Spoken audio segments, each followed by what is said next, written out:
My name is Kathleen Wilson, but everyone calls me Katie. At 27, I never thought I would be at the center of my family's biggest scandal. I came from old money, thanks to my grandfather's empire, but I always felt like the black sheep. My sister Heather was the golden child, while I was seen as the disappointment. When Grandpa Lawrence passed away, I knew the will reading would be awkward, but I had no idea how much it would change my life.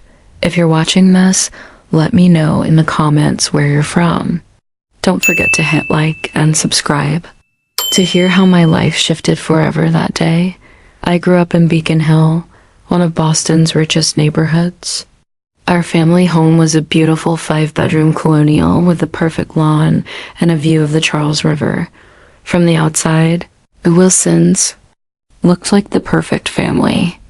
My dad, Howard Wilson, was a well-known investment banker who managed portfolios for wealthy New England families. My mom, Diane Wilson, was a corporate lawyer specializing in mergers and acquisitions. They were a power couple, always dressed perfectly, always saying the right thing at the right event. But the truth was, our wealth didn't come from them. It came from my grandfather, Lawrence Wilson. He was a self-made businessman who built Wilson Enterprises from nothing in the 1960s. He started with one hardware store, then grew into construction, real estate, and later expanded into technology and healthcare. By the time I was born, Wilson Enterprises was a big name in Boston, employing over 2,000 people. Even as a child, I knew I didn't fit into my family. While they talked about stocks and deals at dinner, I was sketching on napkins or daydreaming about art shows. Heather, who was 4 years older, was the perfect Wilson heir. She had my dad's head for numbers and my mom's sharp mind.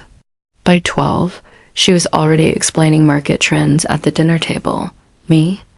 I was lost in color theory and Renaissance paintings, things that made my parents exchange-worried looks. Heather followed the path my parents set. Phillips Academy for high school, Harvard for business, Wharton for her MBA. She joined Wilson Enterprises at 24, rose quickly, and by 30 she was director of strategic development. She even married Bradley Thompson, the son of one of Dad's business partners, in a wedding featured in Boston Magazine. Her life was precise, polished, and perfectly planned. Meanwhile, I was the opposite. I did well in school, but my interests didn't match their expectations. When I told them I wanted to study art history, my dad actually laughed. When he realized I was serious, his disappointment was crushing. "Art won't pay the bills, Kathleen," he said. "You need to be practical. The world doesn't reward dreamers." Still, I applied to NYU and got in with the help of a scholarship. My parents refused to cover my full tuition as punishment for not following their plan.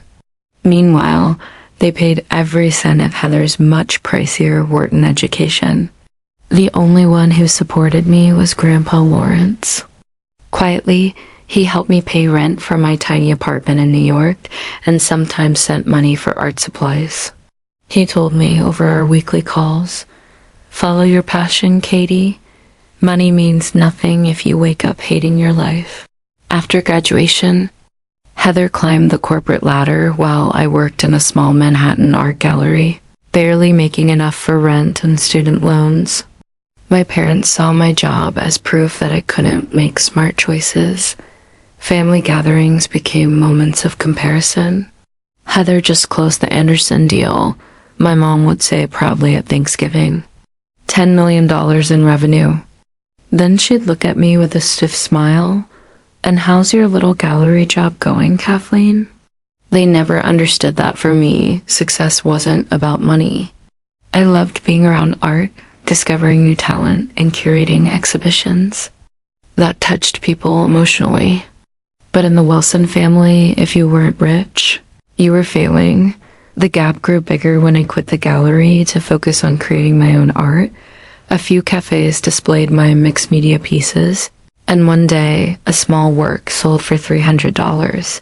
To me, that was everything. It was the first time I had earned money from my creativity. My dad didn't see it that way. $300. Heather makes that in an hour. When are you going to grow up? What hurt the most was that none of them ever came to see my work. Not once. Heather did once, while in New York for a business trip. She looked at my paintings with confusion, but tried to be polite. "They're very colorful," she said before changing the subject to her promotion. But Grandpa Lawrence was different. Even in his 80s, he traveled to see my exhibitions twice. He stood in front of every piece, really, looking. He even bought my favorite one, a collage about family relationships, and hung it in his study, where my parents couldn't ignore it. "You have a gift, Katie," he told me. "Don't let anyone tell you otherwise, not even your parents." But life was hard. The art world is brutal, and money was always short. To survive, I worked as a barista, dog walker, and freelance designer while still trying to paint. Things got worse when I caught pneumonia and ended up in the hospital for 3 days. My parents refused to help. "You made your choices," my mom said. "Now live with the consequences." Meanwhile, they spoiled Heather. They bought her and Bradley a Hampton summer home for their 5th anniversary and gave her every tool to succeed at Wilson Enterprises. When I pointed out the unfairness, my dad's reply was always the same: "Make responsible choices, and we'll treat you like a responsible adult." By 27, I had almost stopped hoping for their approval.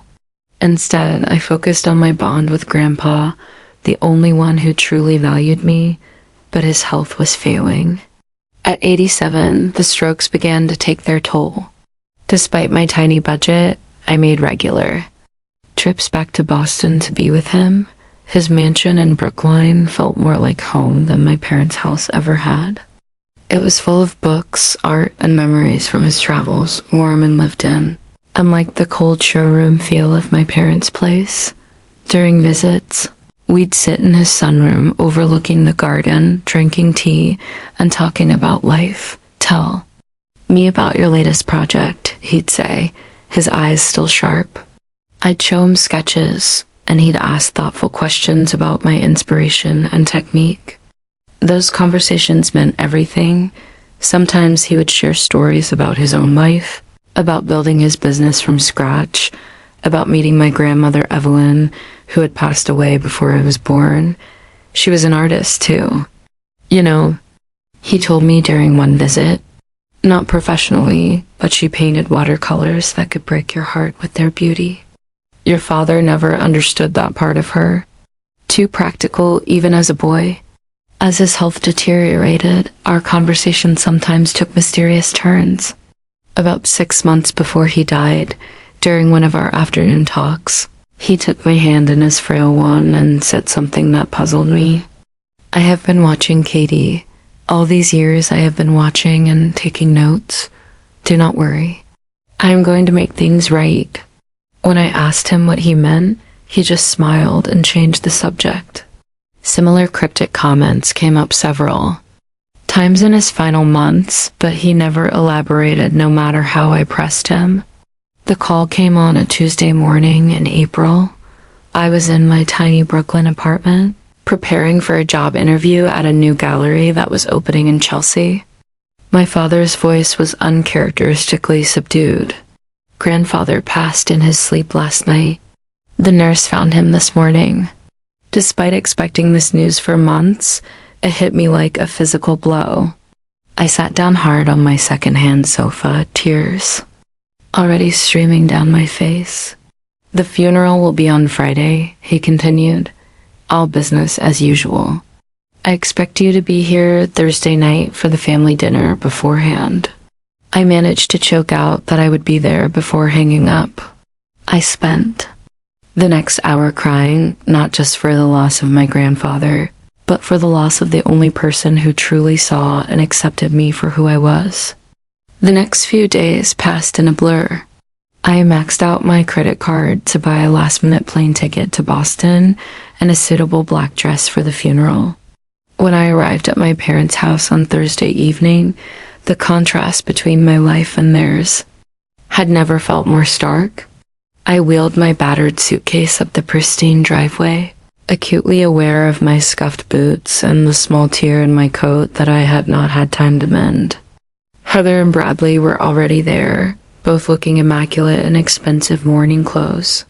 My sister gave me a quick peremptory hug while my mother frowned at my appearance. "You could have made more of an effort, Kathleen," she said by way of greeting. "This is an important family occasion." Dinner that night was tense. My father and Bradley discussed business, while my mother and Heather talked about the funeral arrangements they had made with minimal input from me, despite my close relationship with Grandpa. Several times I noticed them exchanging meaningful glances when certain topics came up, particularly anything related to Grandpa's estate. After the meal, I overheard a snippet of conversation between my parents in the kitchen as I was bringing in some dishes. "Franklin Pierce called again about the will situation," my father said in a low voice. "He insists on following Lawrence's exact instructions." "Well, we knew this was coming," my mother replied. "Howard, you need to make sure things go according to plan. We cannot have any surprises." They noticed me then and abruptly changed the subject. That night, as I tried to sleep in my old bedroom that had long since been converted into a generic guest room, I wondered what they had been discussing. I knew Grandpa was wealthy, but I had never given much thought to his will or inheritance. I assumed Heather would get the lion's share given her involvement in the family business, and I was fine with that. I expected perhaps a small bequest, maybe some of his books or art pieces that he knew I loved. The morning of the funeral dawned. Cold and rainy fitting weather for the heaviness in my heart. The service was well attended, a testament to how respected Grandpa Lawrence had been in the community. Business associates, friends, and extended family filled the church. I sat between my parents in the front row, fighting back tears as people spoke about Grandpa's business acumen and charitable works. Not one person mentioned his love of literature, his dry sense of humor, or his secret passion for jazz music. All things that had made him so special to me. After the burial, the family solicitor, Franklin Pierce, approached us. He was a thin, serious man who had worked with my grandfather for decades. "The will reading will take place tomorrow at 10 o'clock at Lawrence's home," he informed us. He left specific instructions about how it should be conducted. That night back at my parents' house, Heather cornered me in the hallway outside my room. Her perfect features were arranged in an expression of fake sympathy that did not reach her eyes. "Just so you know," she said, her voice, "honey, sweet, but with an edge, I would not get your hopes up about tomorrow. Grandfather was very clear about wanting the company legacy preserved. He and I had many discussions about the future of Wilson Enterprises. I was too emotionally drained to rise to her bait. "I do not care about the money, Heather. I just miss him." She patted my arm condescendingly. "Of course you do. Just remember that some of us have been working for years to deserve our inheritance, not just showing up when it is convenient." Her words stung, especially because they were so unfair. I had visited Grandpa far more often than she had in his final years, but I was too tired to argue. I simply went into my room and closed the door, spending another restless night thinking about Grandpa and wondering what the next day would bring. The next morning, we all gathered in Grandpa Lawrence's study for the will reading. It was a beautiful room that perfectly reflected his personality. Floor-to-ceiling bookshelves lined two walls filled with first editions and well-loved paperbacks alike. His massive mahogany desk dominated one end of the room, while comfortable leather armchairs were arranged in a semicircle facing it. The wall behind the desk displayed his most treasured possessions: family photos, his college diploma awards from business associations, and the mixed media piece I had created that he had purchased from my first real exhibition, Franklin Pierce sat at the desk arranging papers with methodical precision. My parents took the two center chairs with Heather and Bradley to their right. I sat on my mother's left, feeling somewhat out of place in my simple black dress among their designer morning clothes. The only other person present was Gerald Simmons, Grandpa's best friend of over 60 years, who sat beside me. "Thank you all for coming," Pierce began formally. Lawrence was very specific about how he wanted this proceeding to be conducted. "I will read the will exactly as he prepared it with no deviations." He put on his reading glasses and began with the standard legal preamble. Then came the smaller bequests, donations to various charities, gifts to longtime staff members, and a substantial sum to Gerald for 60 years of true friendship. Then came the bombshell. "To my granddaughter, Heather Wilson Thompson, I leave the sum of $10 million Pierce read to be used as she sees fit to continue the Wilson business legacy that she has already proven herself capable of extending into the future." Heather's face lit up with triumph while my parents nodded in satisfaction. My father reached over to squeeze Heather's hand, pride evident in his expression. My mother actually clapped her hands together once in delight. "Well deserved, darling," she said to Heather.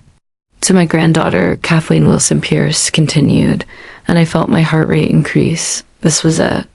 Maybe a small sum to help me get established as an artist, or perhaps some of his art collection that he knew I admired.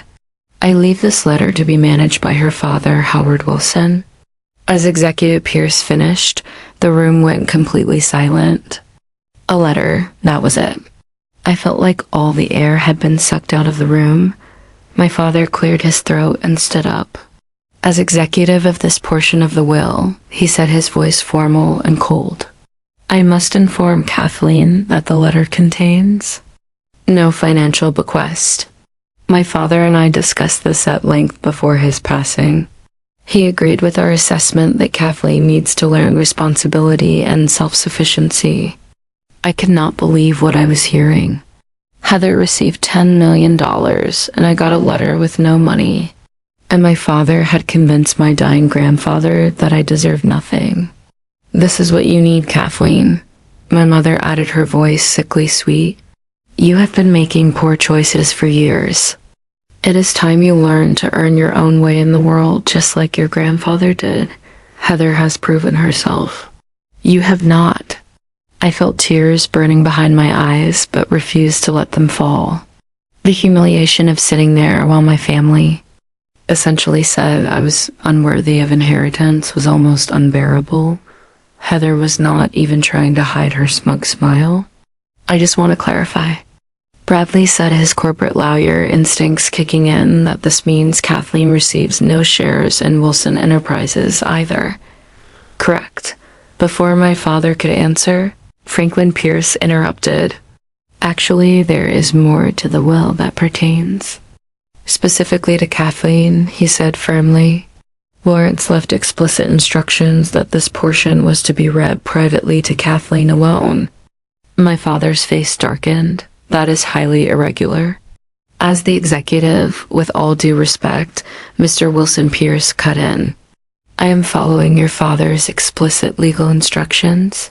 He was very clear that this portion of the will was for Kathleen's ears only, at least initially. He turned to me. "Miss Wilson, if you would stay after the others leave, we can proceed with the private portion of the reading." My mother's perfectly manicured nails dug into the armrest of her chair. "This is a family matter. We should all hear whatever concerns Kathleen." Pice remained unmoved. "These were Lawrence's instructions, and they are legally binding. I must ask everyone, except Kathleen, to leave the room at this time."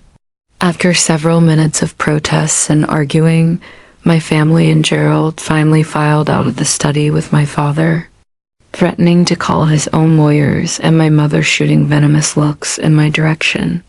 When the door closed behind them, leaving me alone with Franklin Pierce, I let out a breath I had not realized I was holding. "I apologize for the drama," Miss Wilson Pierce said, his formal demeanor softening slightly.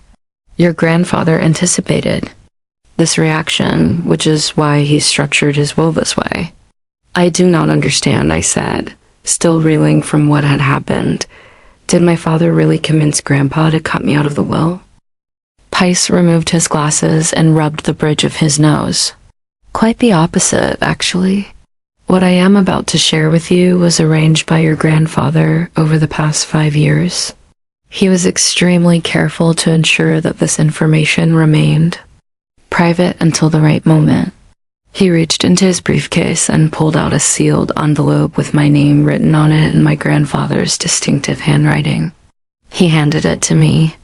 "Perhaps you should read this first in your grandfather's own words." With trembling hands, I broke the seal and unfolded several pages of heavy stationery. "My dearest Katie," the letter began. "If you are reading this, then I have moved on to whatever adventure comes next. Do not grieve too much for me. I have had a full life, though. My greatest regret is not seeing the remarkable woman you will surely become. Over the years, I have watched how your parents and sister have treated you. I have seen them dismiss your passion and talent, measuring your worth only in dollars and social standing. I recognized early on that you were different from them, just as your grandmother, Evelyn, was different from me. She taught me that there is more to life than balance sheets and business acquisitions, though I fear your father never learned that lesson. I have also seen your determination to make your own way despite their lack of support. Your resilience and authenticity have made me prouder than any business deal ever could. What your family does not know, what I have kept secret even from your father, is that over the past 20 years, I have been quietly building one of the finest private collections of contemporary art in New England. This collection, valued at approximately $25 million, I leave entirely to you. Franklin has the complete inventory and will help you decide what to do with it. Additionally, I have established a separate business entity called Evelyn's Legacy, named after your grandmother. This entity owns a beautiful 3-story building in downtown Boston that I purchased 5 years ago.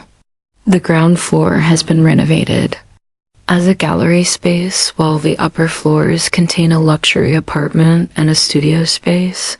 All of this now belongs to you. A trust fund has been established that your parents cannot access or control. This will provide you with living expenses and startup costs for the gallery. Franklin has all the details and will help you access these funds.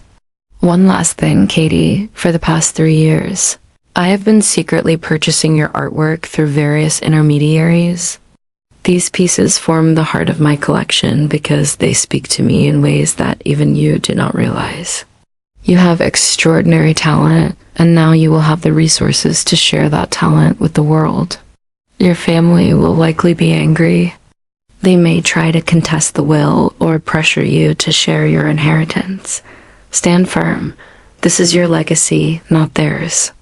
I have instructed Franklin to defend my wishes vigorously should any challenges arise.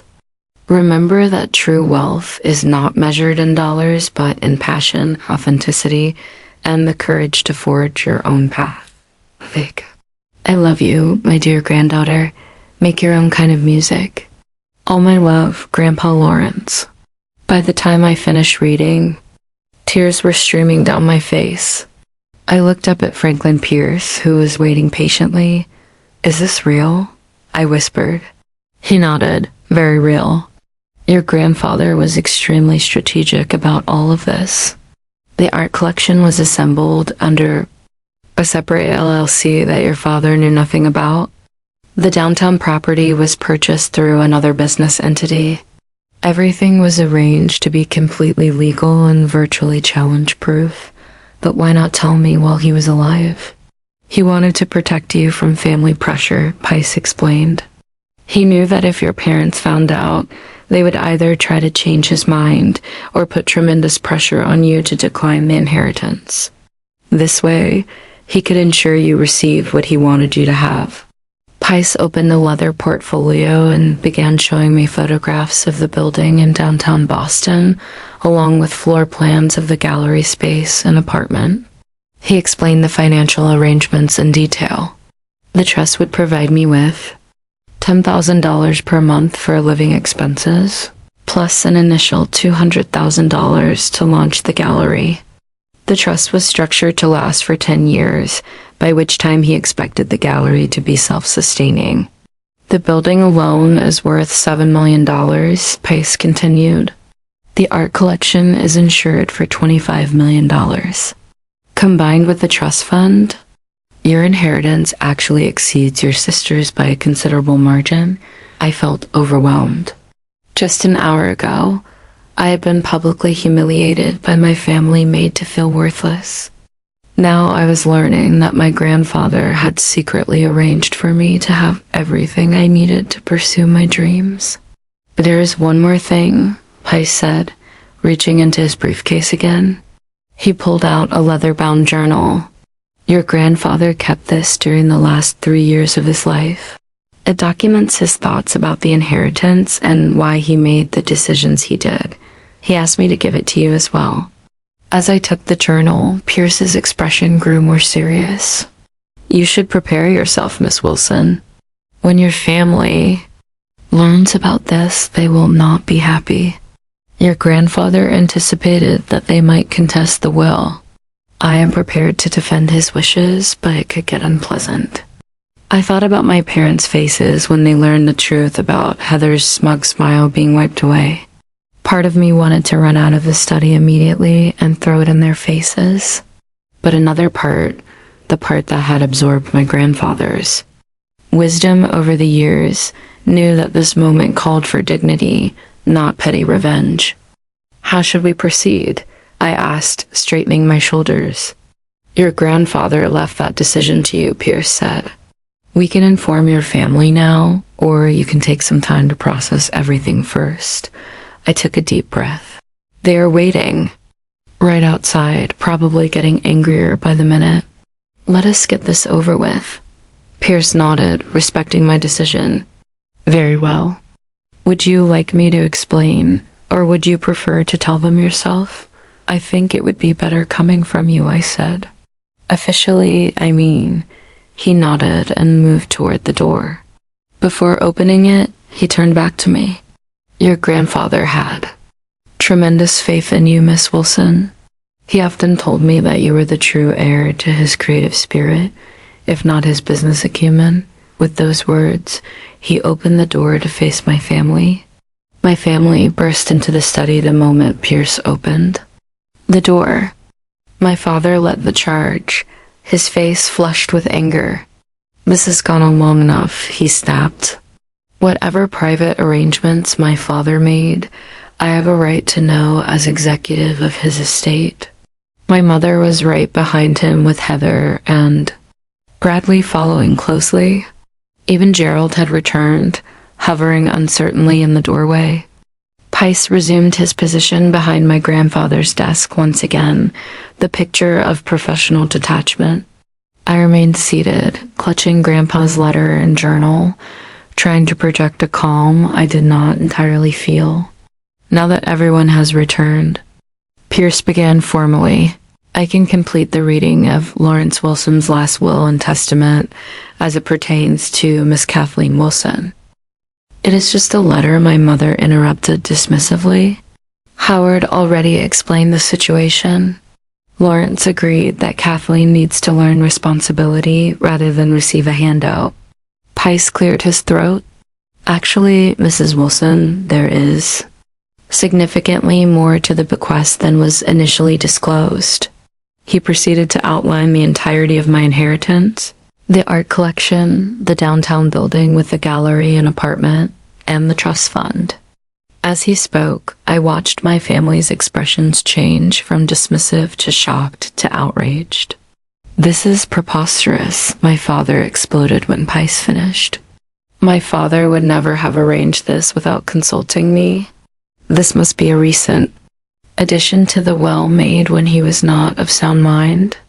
On the contrary, Pice replied calmly. These arrangements began approximately 5 years ago and were updated regularly with the most recent changes made 6 months ago.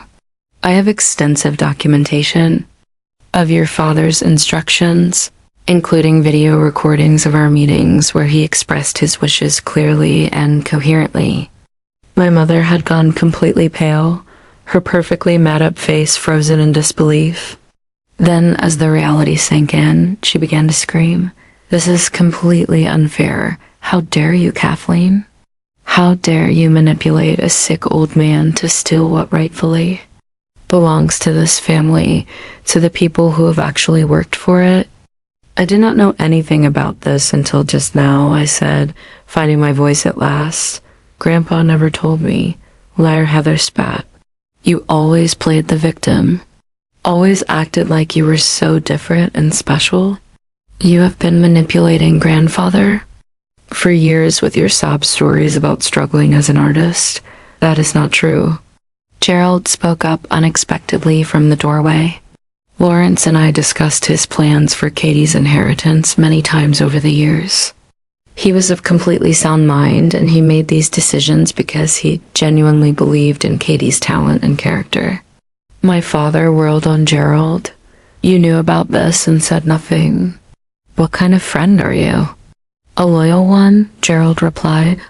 Steadily, Lawrence asked for my discretion, and I respected his wishes. "Just as you should respect them now, Howard. This will not stand," my father declared. "I will contest the will.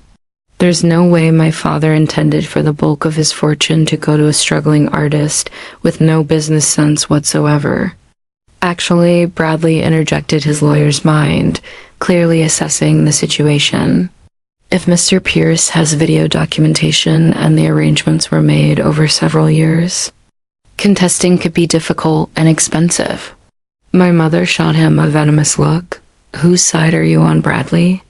The argument escalated with accusations flying. My mother called me selfish and underhanded.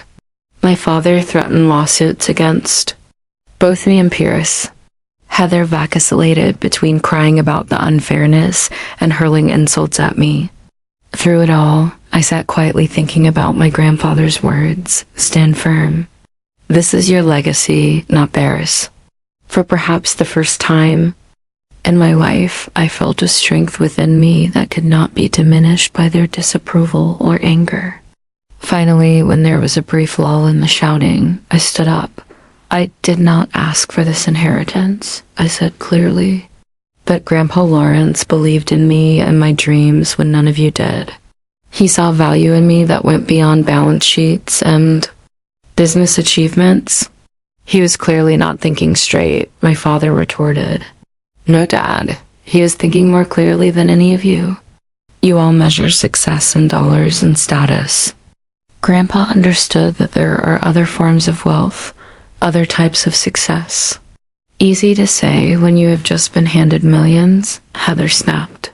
"I would have continued pursuing my art even without this inheritance," I replied calmly.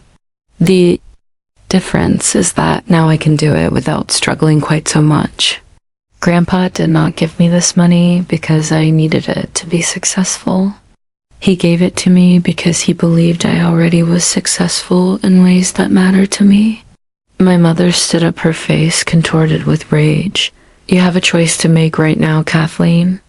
If you accept this ridiculous inheritance, you are no longer part of this family. No daughter of mine would steal from her own sister and parents like this." I looked at her, really looked at the woman who had given birth to me but had never truly seen me. "I am not stealing anything. I am honoring Grandpa's wishes, and if you cannot accept that, then maybe I am better off without this family." "You ungrateful little," my mother began. But my father put a restraining hand on her arm. "This is not over," he said coldly. "We will be contacting our attorneys immediately. Do not think for one moment that you will get away with this." With that, he steered my mother toward the door. Heather gave me one last contemptuous look before following them. Bradley hesitated, then nodded slightly. to me before joining his wife. Only Gerald remained looking at me with a mixture of sadness and pride. "Your grandfather would be proud of you, Katie," he said softly. "He knew this would happen, and he knew you would have the strength to handle it." As the sound of my family's angry voices faded down the hallway, I sat back down, suddenly exhausted, but also feeling strangely liberated. For the first time in my life, I had stood up to my family without backing down, without apologizing for who I was.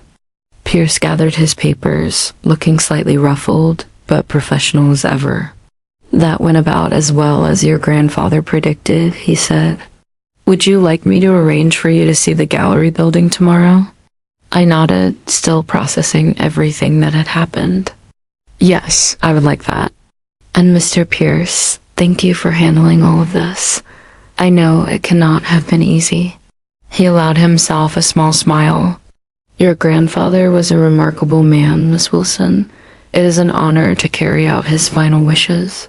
He handed me his business card. "Call me anytime. We have a lot to discuss in the coming days." As I left my grandfather's study that day, I knew that my life had irrevocably changed. Not just because of the inheritance, but because I had finally found my voice and my strength. 3 months after the will reading, I stood in the middle of the gallery space that now belonged to me, hardly able to believe the transformation. 3-story brownstone in Boston South End was even more beautiful than the photographs had shown. The ground floor had high ceilings, exposed brick walls, and gleaming hardwood floors with large windows that let in abundant natural light. The perfect space to showcase art. Franklin Pierce had been invaluable during the transition period. He connected me with contractors to make minor renovations to the gallery space, helped me navigate the legalities of business ownership, and most importantly, defended my inheritance against my family's legal challenges. As Pierce had predicted, my father filed to contest the will almost immediately. However, the extensive documentation my grandfather had prepared, including the video recordings of him clearly stating his wishes, made their case extremely weak. After 6 weeks of legal maneuvering, their attorney advised them to drop the challenge, which they reluctantly did. I had not spoken to my parents or Heather since the day of the will reading. They had made their position clear, and I had made my choice. It hurt, of course, but the pain was overshadowed by the excitement of building something new. One of the first people Pice introduced me to was Julia Thompson, a respected gallery owner who had been a friend of my grandfather's, a stylish woman in her 60s with silver hair and piercing blue eyes. Julia became both mentor and friend as I navigated the complexities of the art world from the owner's perspective. "Your grandfather approached me about 2 years ago," she explained during our first meeting over coffee in my new apartment above. "The gallery. He asked me to be available to guide you when the time came. He was very confident in your eye for art, but he knew the business side would be challenging at first." Julia helped me understand the gallery business from top to bottom. How to approach artists, how to price artwork, how to organize exhibitions, and how to build relationships with collectors. Under her guidance, I began to develop a vision for what would become Evelyn's Gallery, named in honor of my grandmother. "You need to find your niche," Julia advised. "What makes your gallery different from the dozens of others in Boston? What artists will you champion? What statement do you want to make with your space?" These questions led me to many late nights poring over art magazines, visiting other galleries, and reflecting on my own artistic sensibilities. I decided that Evelyn's would focus on emerging artists working in mixed media and experimental techniques, particularly those whose work explored themes of identity and transformation. It felt fitting given my own ongoing transformation. During this period, I also spent time with the art collection my grandfather had left me. It was housed in a climate-controlled storage facility, and walking through it for the first time with the curator he had hired was an overwhelming experience. The collection included works by established contemporary artists like Gard Richter and Kara Walker, alongside pieces by promising newcomers. And there, in a special section, were 12 of my own pieces purchased through intermediaries over the past 3 years. He was particularly proud of this section, the curator told me, indicating my work. He called it the heart of the collection. Reading my grandfather's journal became a nightly ritual. His entries chronicled not just his thoughts about the inheritance he was planning for me, but also memories of my childhood, observations about my growth as an artist, and his own reflections on life and legacy. Through his words, I felt his presence guiding me.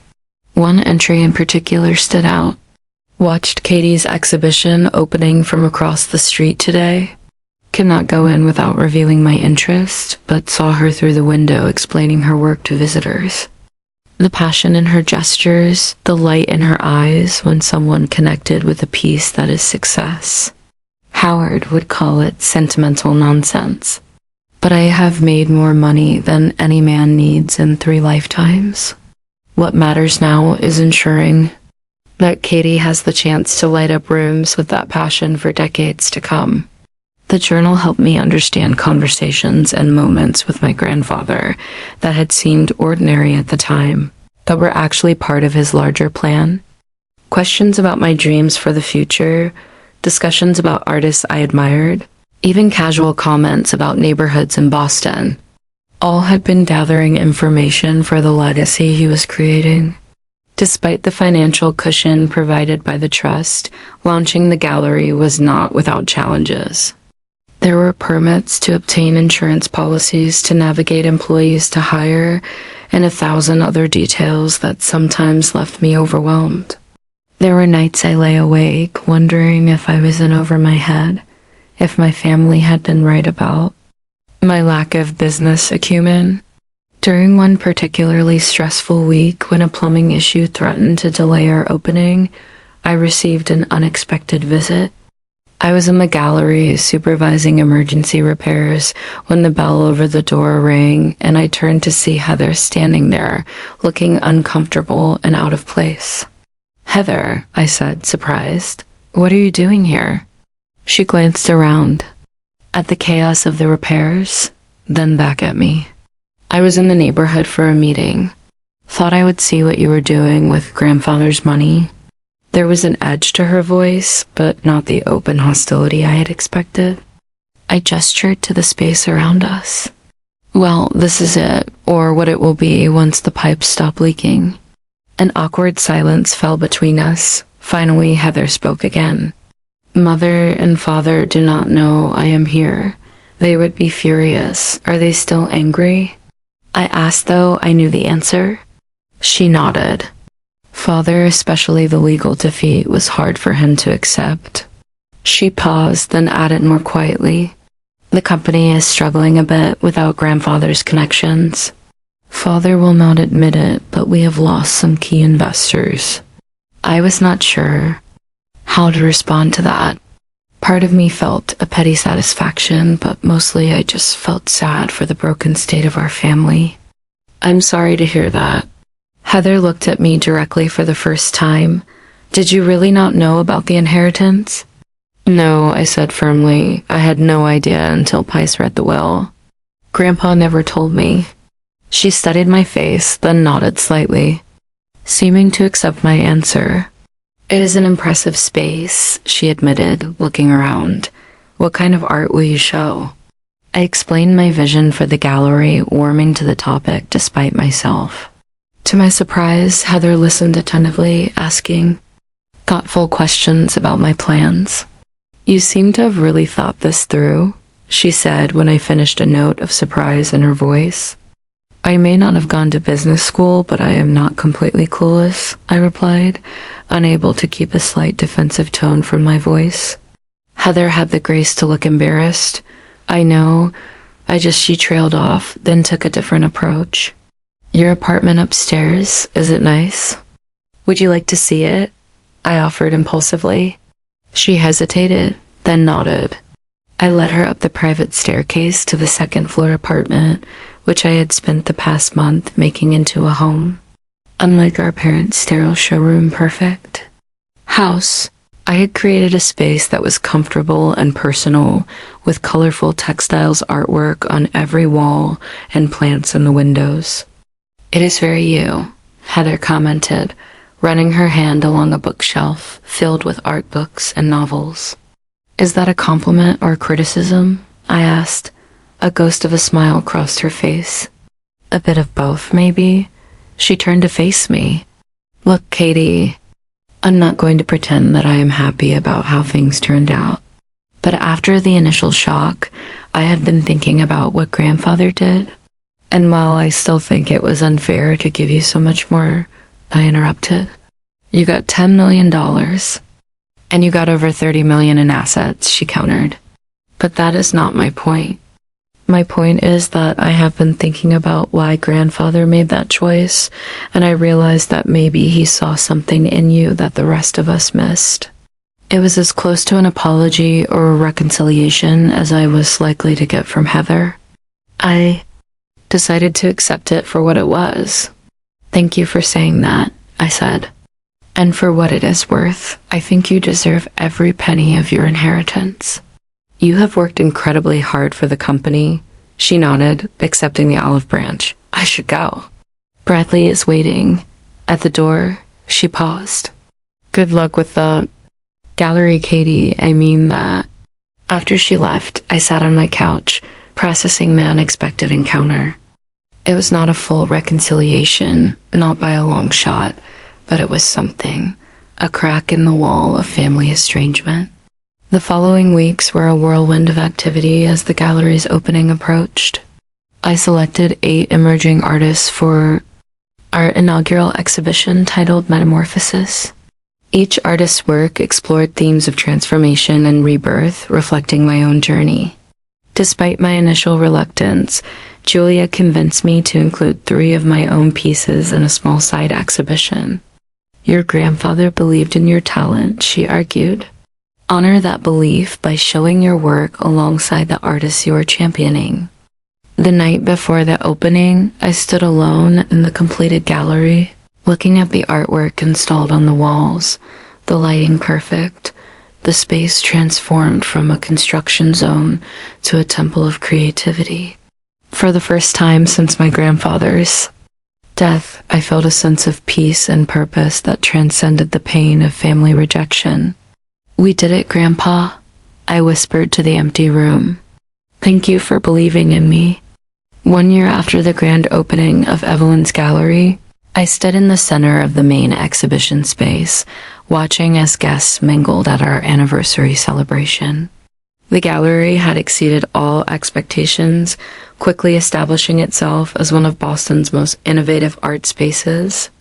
We had mounted 6 successful exhibitions, launched the careers of 3 promising artists, and even received a write-up in a national art magazine that called Evelyn's a breath of fresh air in Boston's sometimes staid art scene. My own artistic career had flourished alongside the gallery's success. With the financial security provided by my inheritance, I had been able to devote more time to creating my own work. A small exhibition of my mixed media pieces had sold out, and I had been invited to participate in a group show at the Museum of Contemporary Art. The journey had not been without challenges. Running a business required skills I had never developed, and there had been plenty of mistakes along the way. But with Julia's mentorship and my own determination, I had learned quickly. More importantly, I had discovered strengths within myself that I never knew existed: leadership, decision-making, and yes, even a head for business that would have shocked my father. Speaking of my father, 3 months earlier, I had received a letter from him written on his law firm's stationery and formal in tone. It nevertheless represented the first outreach from my family since Heather's visit to the gallery before its opening. "Dear Kathleen," it began.